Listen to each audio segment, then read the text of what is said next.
ब्राह्मण पंडित पुरोहित जोशी अपने मतलबी धर्म के गपोड़े से अज्ञानी शूद्रों को किस किस तरह बहकावे में लाकर फुसलाकर के खाते पीते हैं और ईसाई मिशनरी अपने निस्वार्थ धर्म की सहायता से अज्ञानी शूद्रों को सही ज्ञान देकर उनको किस प्रकार से सत्य के मार्ग पर चलने की प्रेरणा देते हैं। तमाम सरकारी विभागों में ब्राह्मण जाति के कर्मचारियों की भर्ती होने की वजह से सभी शूद्रों और अछूतों का भयंकर नुकसान हो रहा है।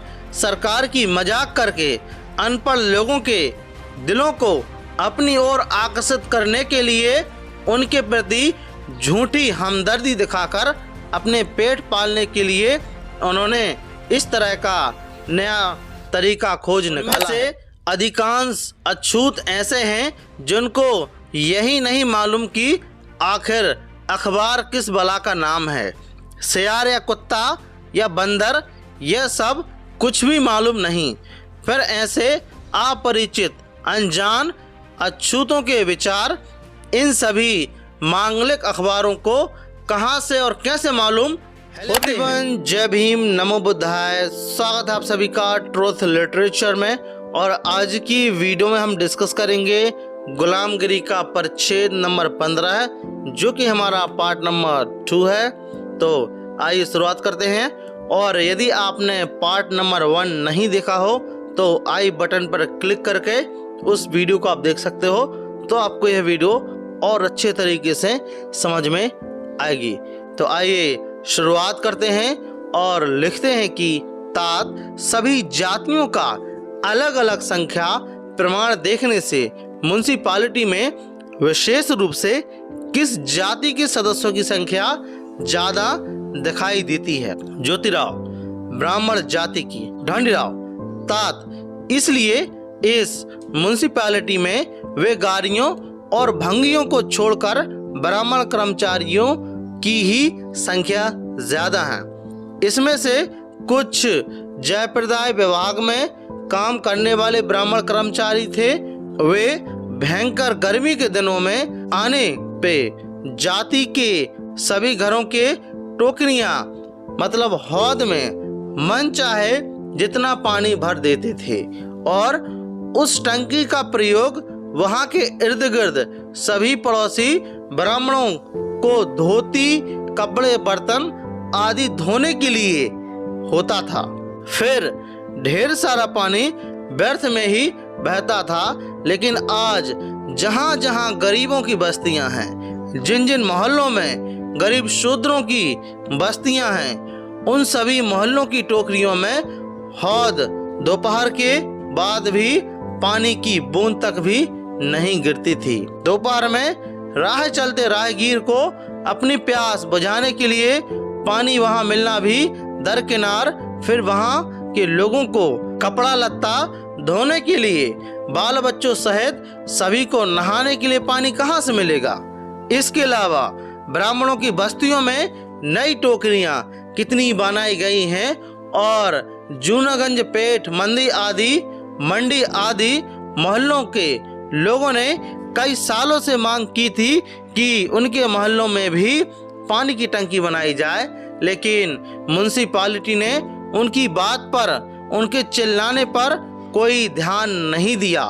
ऐसा महात्मा फूले जी बोल रहे हैं और उस समय की समस्या उठा रहे हैं। यहाँ ब्राह्मण सदस्यों की संख्या ज्यादा होने की वजह से उन बेचारे गरीबों की कई वर्षों तक कुछ सुनवाई नहीं हुई। लेकिन अंत में पिछले साल जब पानी का अकाल पड़ा, तब मिठगंज के महार मतंगों ने काले हौद को छूकर वहां से पानी भरना शुरू कर दिया। तब कहीं म्युनिसिपैलिटी को होश आया और उसने इन लोगों की दखल ली।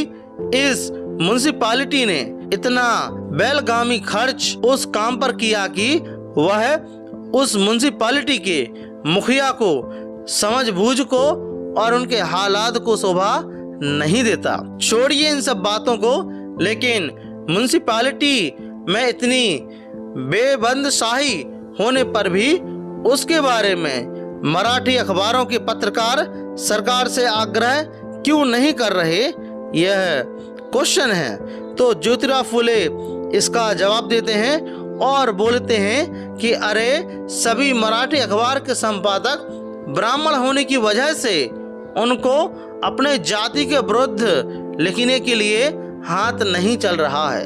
तो 19वीं सदी में भी महात्मा फुले उस समय पर ये आरोप लगा रहे हैं कि जितने भी संपादक हैं सभी ब्राह्मण हैं, इसलिए उनके विरुद्ध नहीं लिख रहे हैं। आज के दौर में 21वीं सदी में जितने भी अखबार, न्यूज़ चैनल्स, मल्टीमीडिया चैनल्स हैं, उन सबों के मुखिया कौन है, उन सभी का चीफ एडिटर कौन है, आप सभी को पता है। वही लोग भरे पड़े हुए हैं और आजकल लोग उनका नाम मनु मीडिया नाम कहने लगे हैं। मतलब हमारे पुरखे उस समय भी मीडिया के खिलाफ एक अलग से लड़ाई शुरू कर रहे थे। जब यूरोपियन मुखिया था उस समय वह सभी ब्राह्मणों की चतुराई चलने नहीं देता था। उस समय सभी ब्राह्मण संगठित होकर उन पर यह आरोप करने लगते थे कि उनके ऐसा करने से हम सभी प्रजा इस तरह से नुकसान हुआ है। इस प्रकार इन ब्राह्मणों ने उनके विरुद्ध हर तरह गलत सलत अफवाहें फैलाकर उनको इतना त्रस्त कर देते थे कि उनको अपने मुखिया पद का राजीनामा करने के लिए मजबूर होना पड़ता था और वे आगे इस म्युनिसिपैलिटी का नाम लेना भी छोड़ देते थे। लेकिन अपनी दयालु सरकार भी उन सभी ब्राह्मणी मतलबी अखबारों की बात को सुनकर के उन अखबारों को सच मानकर के कह देती थी कि उस लेख के सभी शूद्रों और अछूतों की बातें व्यक्त हो गई हैं। लेकिन ऐसा समझने में हमारे भोले वाली सरकार की बहुत बड़ी गलती है। उनको इतना भी मालूम नहीं है कि सभी ब्राह्मण अखबारों की और शूद्र तथा अछूतों की जन्म जन्म में एक बार भी ऐसे काम में मुलाकात नहीं होती। उनमें से अधिकांश अछूत ऐसे हैं जिनको यही नहीं मालूम कि आखिर अखबार किस बला का नाम है। सियार या कुत्ता या बंदर, यह सब कुछ भी मालूम नहीं। फिर ऐसे अपरिचित अनजान अछूतों के विचार इन सभी मांगलिक अखबारों को कहां से और कैसे मालूम होते हैं। उन्होंने सरकार की मजाक करके अनपढ़ लोगों के दिलों को अपनी ओर आकर्षित करने के लिए उनके प्रति झूठी हमदर्दी दिखाकर अपने पेट पालने के लिए उन्होंने इस तरह का नया तरीका खोज निकाला है। यदि ऐसे में ना कहें, लेकिन उनको इसके बारे में जांच पड़ताल करने की फुर्सत ही नहीं मिल रही है। इस बात को क्या हम सच मान सकते हैं? लेकिन नहीं, क्योंकि 7 समंदर पार लंदन शहर की रानी के मुख्य प्रधान अपने सपने में हिंदुस्तान के बारे में किस प्रकार की बातें बरगलाते हैं, इस संबंध में छोटी मोटी खबरें अखबारों में छपती रहती हैं। हमारे कहने का मतलब यह है कि यह सब कहने के लिए उनको कहां से फुर्सत मिलती है। छोड़िए इन सब बातों को भी। फिर भी किसी मराठी ईसाई अखबार वाले ने यह लिखा है कि म्युनिसिपैलिटी में गरीबों की दाद नहीं दी जाती, उनकी वहां कोई सुनवाई नहीं होती। इस तरह की खबर छपने के बाद सभी मराठी अखबारों की इस तरह की खबरें सारांश में अंग्रेजी में अनुवाद करके सरकार को दिखाने का काम म्युनिसिपैलिटी के ही किसी एक ब्राह्मण सदस्य को सौंप दिया गया है। लेकिन वे लोग इस तरह की रिपोर्ट को म्युनिसिपैलिटी में अपने कंधे से कंधा मिलाकर बैठने वाले जाति भाइयों की परवाह न करते हुए अपने जाति के लोगों के विरुद्ध मजबूरन सरकार के सामने क्या रख पाएंगे, ऐसा महात्मा फुले जी बोल रहे हैं। ढोंडीराव तात इस तरह से यदि चारों ओर सभी क्षेत्रों में ब्राह्मणों का वर्चस्व बहुलता होने की वजह से ही शेष सभी जातियों के लोगों का नुकसान हो रहा है, इसलिए यदि आप इस संबंध में एक छोटी सी किताब लिखकर दक्षिणा प्राइज कमेटी को पेश कर दीजिए, मतलब उस किताब की वजह से सरकार की आंखें खुल जाएंगी।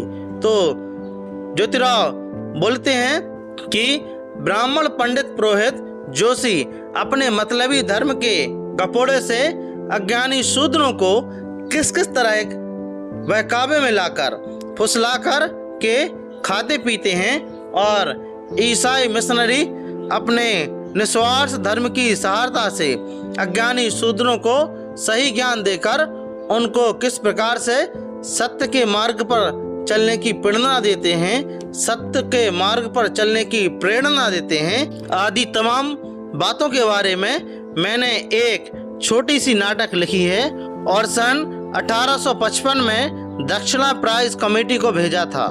लेकिन वहां भी इसी प्रकार के जिद्दी ब्राह्मण सदस्यों के दुराग्रह की वजह से यूरोपियन सदस्यों की एक भी ना चल सकी।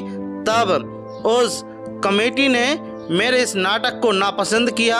अरे इस दक्षिणा प्राइज कमेटी को म्युनिसिपैलिटी की ही छोटी सी बहन करने में कोई आपत्ति नहीं होगी, क्योंकि उस दक्षिणा प्राइज कमेटी ने शूद्रों को प्रेरित करना चाहिए, शूद्रों को लिखने की प्रेरणा मिले, इसलिए कितनी जगह पर सहयोग दिया। यह खोजने के लिए आप चिराग लेकर भी जाएंगे तो कुछ मिलने वाला नहीं है। अंत में मैंने उस किताब को अलग रख दिया और कुछ साल बीत जाने के बाद दूसरी छोटी सी किताब लिखी। उस किताब में मैंने ब्राह्मणों की चालाकी कसब के संबंध में लिखा था और मैंने स्वयं के पैसों से ही उस किताब को छपवाकर प्रसिद्ध किया था। उस समय के मेरे एक मित्र थे, बड़े आग्रह के साथ उस किताब की कुछ प्रतियां सभी शिक्षा विभाग के सभी मुख्य अधिकारियों ने खरीदना चाहिए, इसलिए उसने मेरी ओर से उन सभी अधिकारियों को एक एक सूचना पत्र भिजवाया। लेकिन उसमें से किसी एक भी अधिकारी ने ब्राह्मण पंडितों की डर की वजह से एक भी किताब खरीदकर अपने नाम को किसी भी प्रकार दोषारोप नहीं लगने दिया। तो यह बात महात्मा फूले जी बोल रहे हैं। तो इसके आगे का पार्ट हम अगले वीडियो में जानेंगे। तो अभी तक यह पार्ट आपको कैसा लगा, कृपया हमें कमेंट बॉक्स में ज़रूर बताएं, और यदि आपको ट्रुथ लिटरेचर की वीडियो अच्छे लगते हों तो सब्सक्राइब करके और वीडियो को शेयर करके हमारा मनोबल अवश्य बढ़ाएं। तो मिलते हैं फिर इसी प्रकार की अन्य वीडियो के साथ में, मतलब नेक्स्ट पार्ट में। जय भीम, जय भारत।